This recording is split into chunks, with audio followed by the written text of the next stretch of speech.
Shri doctor Mohan Varghese, ഈ നമ്മുടെ കേരളത്തിൽ നിന്നുള്ള എം പി കൂടിയാണ് പ്രിയങ്ക ഗാന്ധി.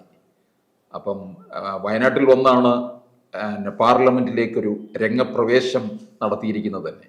ഈ കഴിഞ്ഞ ദിവസം, അതായത് ഡിസംബർ 16 പലസ്തീന് ഐക്യദാർഢ്യവുമായിട്ടാണ് അത്തരത്തിലുള്ള പലസ്തീൻ്റെ ചിത്രങ്ങളൊക്കെ അടങ്ങുന്ന ആലേഖനം ചെയ്തിരിക്കുന്ന ഒരു ബാഗുമായിട്ടാണ് സഭയിലേക്ക് പ്രവേശിച്ചത്.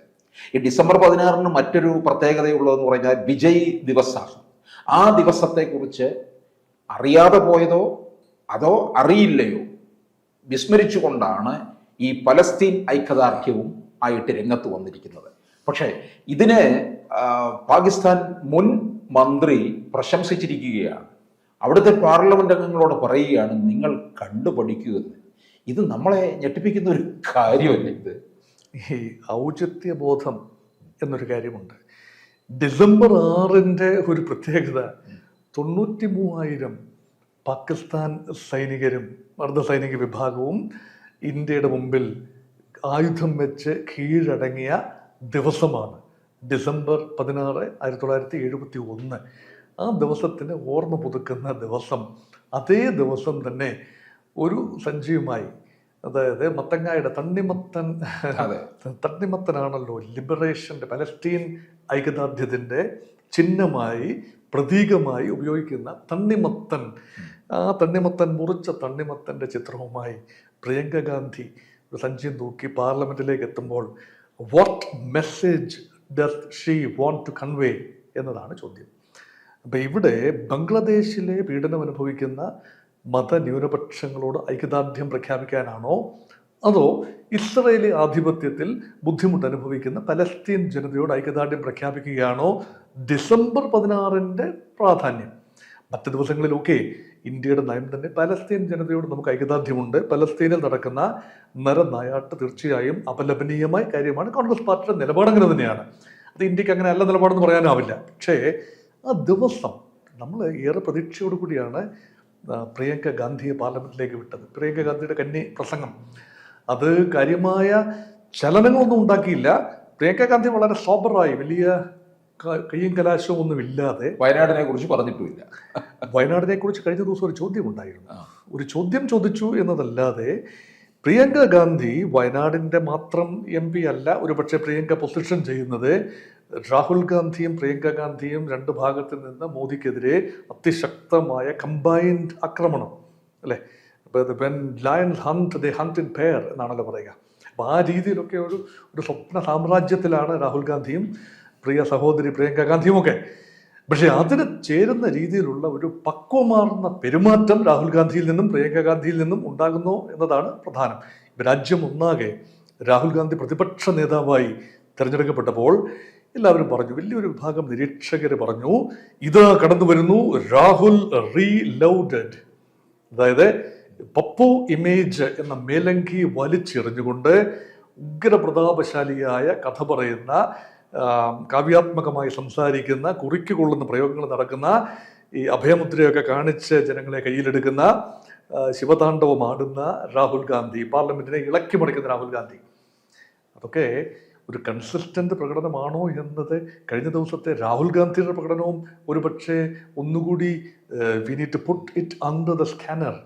ഇവിടെ ഫാക്ച്വൽ എറേഴ്സ്, ഇപ്പം ഇതിഹാസങ്ങളെക്കുറിച്ചും പുരാണങ്ങളെക്കുറിച്ചും ഭഗവത്ഗീതയിലെ പരാമർശങ്ങളെക്കുറിച്ചും ഒക്കെ വരുമ്പോൾ, ഏകലവ്യൻ്റെ കഥ പോലും പറയുമ്പോൾ അതിനെ വേണ്ട രീതിയിൽ ഫിക്സ് ചെയ്യാൻ രാഹുൽ ഗാന്ധിക്ക് കഴിഞ്ഞോ എന്നതൊരു സംശയമാണ്. അതുകൊണ്ട് രാഹുൽ പ്രിയങ്ക ലോക്സഭയിലെ ഒരു സാന്നിധ്യം, കമ്പൈൻഡ് അറ്റാക്ക്, അതേക്കുറിച്ച് ഉണ്ടായ പ്രതീക്ഷകൾ, ഭരണഘടനയെക്കുറിച്ച് തലനാരിഴയ്ക്കൊരു ചർച്ച ഉണ്ടാകും, അവിടെ Congress party will score over BJP എന്ന ചിന്ത അസ്ഥാനത്തായി. അടി കൊടുത്ത് അടി വാങ്ങിക്കുന്ന രീതിയിൽ ഭരണഘടന BJPയുടെ കയ്യിലെ ഒരു പ്ലേത്തിങ് ആകുന്നു എന്ന ആർഗ്യുമെന്റ് പുതിയതല്ല. പക്ഷെ തിരിച്ച് നെഹ്റുവിയൻ കാലഘട്ടത്തിൽ മുതൽ കോൺഗ്രസ് പാർട്ടിയും അതിൻ്റെ നേതാക്കളും നടത്തിയ ഭരണഘടനാ ലംഘനങ്ങൾ, ഭരണഘടനയുടെ മറവിൽ നടത്തിയ സ്ട്രക്ചറൽ വയലൻസ് എണ്ണി പറഞ്ഞുകൊണ്ട് BJPയുടെ ഭാഗത്തുനിന്ന് സംസാരിച്ച നിർമ്മലാ സീതാരാമനും പ്രധാനമന്ത്രി നരേന്ദ്രമോദിയും ഒക്കെ ലോക്സഭയിലും രാജ്യസഭയിലും കത്തിക്കേറിയപ്പോൾ ആ ഡിബേറ്റിൽ കോൺഗ്രസ് പാർട്ടിക്ക് മുഖം നഷ്ടപ്പെടുന്ന ഒരു കാഴ്ചയും ഉണ്ടായി. അത് പ്രിയങ്ക ഗാന്ധിക്കും രാഹുൽ ഗാന്ധിക്കും തന്നെയാണ് പ്രധാനമായും അവിടെ മുഖം നഷ്ടപ്പെട്ടത് എന്ന് തന്നെയാണ് പൊതുവെ പ്രാഥമികമായി നിരീക്ഷിക്കാവുന്നത്. ഈ പാക് മുൻമന്ത്രി ഇട്ട ഫേസ്ബുക്ക് പോസ്റ്റിൽ തന്നെ എഴുതിയിരിക്കുന്നത് ഈ ഒരു പാകിസ്ഥാൻ പാർലമെന്റ് അംഗം പോലും കാണിക്കാത്ത ധൈര്യമാണ് പ്രിയങ്ക കാണിച്ചിരിക്കുന്നതെന്ന്. അപ്പൊ ഇതിൽ നിന്ന് നമ്മൾ മനസ്സിലാക്കേണ്ടത് എന്താണ്? നെഹ്റു കുടുംബത്തിൽ നിന്ന് വരുന്നത് ഒക്കെ തന്നെ വളരെ ഒരു വല്ലാത്ത തരത്തിലുള്ള, അതായത് ഇന്ത്യ വിരുദ്ധമായിട്ടുള്ള ഒരു സന്ദേശമല്ലേ? ഇവിടെ കൃത്യമായി ഇന്ത്യ വിരുദ്ധത എന്ന അഭിപ്രായം എനിക്കില്ല. പക്ഷേ ഈ വിശ്വപൗരൻ ഒക്കെ ആകാനുള്ള ശ്രമത്തിൽ പലപ്പോഴും ചവിട്ട് നിൽക്കുന്ന മണ്ണ് പരിഗണിക്കാതെ ഇരിക്കുന്നു എന്നൊരു സംശയമുണ്ട്. ഇപ്പോൾ ഒരുപക്ഷെ നരേന്ദ്രമോദിയും ആഗ്രഹിക്കുന്നത് വിശ്വഗുരുവാകാനാണ്, അല്ലേ? ഇപ്പൊ വിശ്വഗുരു ആകുന്നത് ഒരുപക്ഷെ ഇപ്പോഴത്തെ രാഷ്ട്രീയ സാഹചര്യങ്ങളിൽ BJPക്ക് ഒറ്റയ്ക്ക് ഭൂരിപക്ഷം ഇല്ലാത്തൊരു ലോക്സഭയിൽ നടക്കില്ല. അതുകൊണ്ട് പിന്നെ വിശ്വമിത്രമാവുക അല്ലെ, എല്ലാവരുടെയും മിത്രമായി അങ്ങ് മാറുക. ചന്ദ്രബാബു നായിഡുവിനെയും നിതീഷ് കുമാറിനെയും കൂട്ടുപിടിച്ചുകൊണ്ട് അവർക്ക് വേണ്ട ബഹുമാനം കൊടുത്തുകൊണ്ട് ഒരു ഗുരുസ്ഥാനത്തിരുന്നു കൊണ്ട് കൽപ്പിക്കുന്നതിനേക്കാൾ മിത്രമായി കൂടെ, friend by the side rather than a sage on the stage, ഈ ഒരു നയമാറ്റം വളരെ ഭംഗിയായി നരേന്ദ്രമോദി കാഴ്ചവെച്ചു. പക്ഷെ രാഹുൽ ഗാന്ധിക്ക് അത് കഴിയുന്നില്ല. അദ്ദേഹം ലോക വിഷയങ്ങൾ ഏറ്റെടുക്കുന്നു. സോറോസിന്റെ കാര്യം, ജോർജ് സോറോസിന്റെ വിഷയത്തിൽ മൗനം പാലിക്കുന്നു. ജോർജ് സോറോസിന്റെ ഫണ്ടിങ് ഒരുപക്ഷെ ബംഗ്ലാദേശിൽ എത്തിയിട്ടുണ്ട്. ഭരണമാറ്റത്തിന് പിന്നിൽ അത് ആത്യന്തികമായി ഇന്ത്യ വിരുദ്ധമായി മാറാം. ഒരുപക്ഷെ ജോർജ് സോറോസിന്റെ ഫണ്ടിങ് കോൺഗ്രസ് പാർട്ടി സ്വീകരിക്കുന്നു. ഇൻഡയറക്ട്ലി അതിനുള്ള നിഷേധക്കുറിപ്പോ അതിനെക്കുറിച്ചുള്ള പരാമർശമോ ഡിഫൻസോ ഒന്നും തന്നെ ഇല്ല. ഒരുപക്ഷെ അങ്ങനെ ഒരു കാര്യമില്ല, അത് പുച്ഛിച്ചു തള്ളുക എന്നതായിരിക്കാം രാഹുൽ ഗാന്ധിയുടെ പ്രിയങ്ക ഗാന്ധിയുടെ നിലപാട്. പക്ഷെ അവിടെ കുറച്ചുകൂടി വ്യക്തത വരുത്തേണ്ടതുണ്ട്. അതിനോടൊപ്പം തന്നെയാണ് ബംഗ്ലാദേശ് വിഷയത്തിൽ കാട്ടുന്ന ഇപ്പോൾ ഭരണപക്ഷം യഥാർത്ഥത്തിൽ മെറിറ്റ് എടുക്കേണ്ടത് കോൺഗ്രസ് പാർട്ടിയാണ്. ഇന്ദിരാഗാന്ധി തന്റെ സേനാനായകൻ ജനറൽ മനേക്ഷ, ഫീൽഡ് മാർഷൽ മനേക്ഷയുടെ വിജയം, ഇന്ദിരാഗാന്ധിയുടെ വിജയം, അല്ലെ, ഇന്ത്യൻ സൈന്യത്തിന്റെ വിജയം, അന്ന് നയിച്ചത് ഇന്ദിരാഗാന്ധി. പക്ഷേ ഇന്ദിരാഗാന്ധിക്ക് കട്ട പിന്തുണ കൊടുത്തുകൊണ്ട് അന്നത്തെ ജനസംഘത്തിന്റെ നേതാവ് അടൽ ബിഹാരി വാജ്പേയി ഉണ്ടായിരുന്നു എന്നതും സത്യമാണ്. ഇന്ദിരാഗാന്ധിയെ ഭാരത് ദുർഗ എന്ന് പോലും വിശേഷിപ്പിച്ചുകൊണ്ട് ശക്തമായ ഒരു നേതൃത്വം ജനസംഘം പോലും അംഗീകരിച്ചതാണ്. അതിന്റെ അഡ്വാൻറ്റേജ് എടുക്കാൻ കോൺഗ്രസ് പാർട്ടി കഴിഞ്ഞില്ല. പൂർണ്ണമായ അഡ്വാൻറ്റേജ്, ഇന്ത്യ വിജയിച്ചതിന്റെ ക്രെഡിറ്റ് പൂർണ്ണമായി ഇപ്പോൾ നരേന്ദ്രമോദിയും ഭാരതീയ ജനതാ പാർട്ടിയും പരിവാർ ശക്തികളും എടുക്കുന്നു എന്ന് പറയുമ്പോൾ തടയാൻ രാഷ്ട്രീയമായി കോൺഗ്രസിന് കഴിഞ്ഞില്ല എന്നതാണ് ഈ ഒരു നെഹ്റുവിയൻ കാലഘട്ടത്തിന്റെ പിന്മുറക്കാർക്ക് രാഷ്ട്രീയ പരിജ്ഞാനം കുറയുന്നു എന്നൊരു ചിന്തയുണ്ട്. IQ is okay, but what about the EQ? Emotional quotient. എവിടെയാണ് ഇമോഷൻസ് വർക്ക് ചെയ്യുക, അല്ലെ? സോഷ്യൽ കോഷ്യന്റ്, ഒരു സമൂഹത്തെ എങ്ങനെയാണ് കയ്യിലെടുക്കുക? So the IQ level of Gandhi Nehru clan remains intact, possibly. അവർ എഴുതുക, വായിക്കുക, പഠിക്കുകയൊക്കെ ചെയ്യുന്ന ആൾക്കാരാണ്. പക്ഷേ what about the EQ and SQ, social quotient and emotional quotient? അവിടെ പിന്നോക്കം പോകുന്നു എന്നൊരു ചിന്ത പൊതുവേ ഉണ്ട്.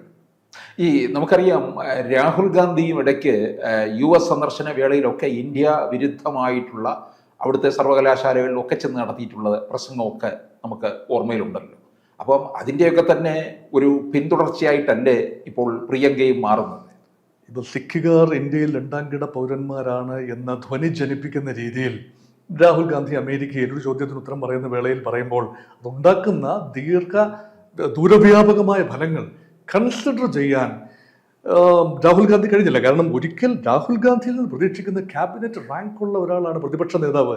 രാഹുൽ ഗാന്ധിയുടെ പൂർവ്വ ആശ്രമത്തിൽ അങ്ങനെ ആയിരുന്നില്ല. ഇപ്പോൾ അദ്ദേഹം ഔപചാരികമായ പൊസിഷൻ വഹിക്കുന്ന, he is not representing Congress party, he is representing India as a part of Indian establishment. ഭരണപക്ഷമാണെങ്കിലും പ്രതിപക്ഷമാണെങ്കിലും ഇന്ത്യയുടെ വിദേശ നയം ഇന്ത്യയുടേതാണ്. അത് രാഹുൽ ഗാന്ധിയുടെ കൂടെയാണ്, അല്ല മോദിയുടെ വിദേശ നയം അല്ല. ഒരു ഗവൺമെന്റിന്റെ വിദേശ നയം എന്ന് പറയുമ്പോൾ പ്രതിപക്ഷം സാധാരണഗതിയിൽ വിദേശ നയത്തെ ആക്രമിക്കാറില്ല. അതൊരു ഗവൺമെന്റിന്റെ വിദേശ നയമാണ്, രാജ്യത്തിന്റെ വിദേശ നയമാണ്.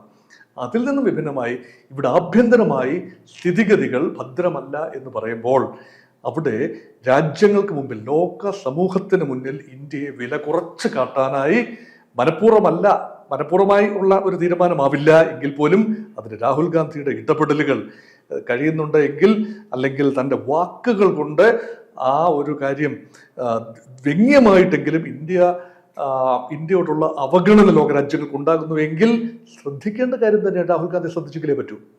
ഈ പ്രിയങ്ക ഗാന്ധിക്ക് ഈ പാക് മുൻമന്ത്രിയുടെ പ്രശംസ കിട്ടിയപ്പോൾ നമ്മൾ ഇനി സംശയിച്ചു പോകും, ഇനി ഭാവിയിൽ അവരും ഒക്കെ ആയിട്ടുള്ള ഒരു കൂട്ടുകെട്ടിലേക്ക് പോകുമോ എന്ന് പോലും, അല്ലേ? പാകിസ്ഥാൻ മന്ത്രി മിടുക്കനാണ്. പാകിസ്ഥാൻ മന്ത്രി നല്ല മിടുക്കനായതുകൊണ്ടാണ് എവിടെ ചൊറിയണമെന്നറിയാം.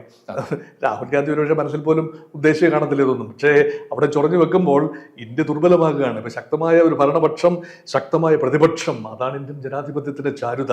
ഇവിടെ പ്രതിപക്ഷങ്ങളെ ദുർബലപ്പെടുത്തുന്നത് ഒരുപക്ഷെ പാകിസ്ഥാനെ സംബന്ധിച്ചിടത്തോളം ഇന്ത്യയെ ഒരു ഒരു ഒരു ഏകശിലാ സംവിധാനത്തിലേക്ക് കൊണ്ടുവരികയും അതൊരു പൊട്ടിത്തെറിയിൽ നിൽക്കുകയും ചെയ്താൽ അത് പാകിസ്ഥാന് അനുകൂലമാണ്. അല്ലാതെ ഈ കോൺഗ്രസ് പാർട്ടി എപ്പോഴും പാകിസ്ഥാൻ അനുകൂല നിലപാട് എടുക്കുന്നു എന്ന ചിന്തയൊന്നും എനിക്കില്ല. പക്ഷേ ബുദ്ധിപരമായി പ്രവർത്തിക്കാൻ, തന്ത്രപരമായി പ്രവർത്തിക്കാൻ, കുശാഗ്ര ബുദ്ധിയോടെ പ്രവർത്തിക്കാൻ രാഹുൽ ഗാന്ധിക്ക് കഴിയുന്നില്ല എന്നത് തീർച്ചയായും നമുക്ക് ചിന്തനീയമായ കാര്യം തന്നെയാണ്.